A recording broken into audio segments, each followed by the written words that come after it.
अब हम देख रहे हैं कि अगर ऐसी सिचुएशन है कि मुलाजिम जो है वो मालिक से लोन ले रहा है जहाँ हम काम करता है, और अमूमन ये होता है जब हम जॉब करते हैं अल्लाह के बाद हम बॉस से ही मदद मांगते हैं कि सर हमें लोन चाहिए, घर में कोई तकरीब है, घर में कोई मसला है, उसके लिए बॉस से लोन लेता है। और किससे लेगा? अगर बॉस ने लोन दिया है तो सबसे पहले जो देखना ये होगा कि जो लोन का अमाउंट है वो कितना है। अगर 5 लाख से नीचे है तो कोई मसला नहीं, कहानी ख़त्म।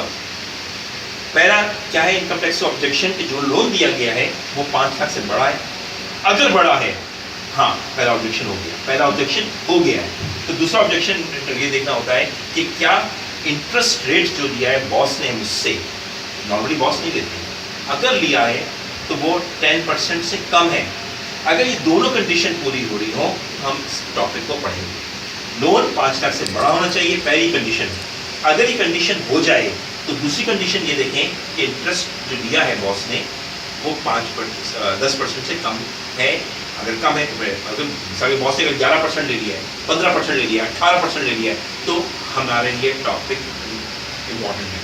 ये दोनों कंडीशन हो रही हो तो फिर हम ये सवाल सॉल्व करेंगे। देखते हैं, असलम साहब हैं, इन्होंने ज़कात दी है 50,000 रुपये, ज़कात को हम बाद में देखेंगे। इनकी बेसिक सैलरी 3 लाख रुपये per month, house rent allowance है 10,000 पर मंथ, नियरेस्ट अलाउंस है 5,000 पर मंथ, और कन्वेंस अलाउंस है 3,000 पर मंथ। बॉस ने 10 लाख रुपए दिए, पहली कंडीशन ट्रू हो रही है कि लोन 5 लाख से बड़ा है।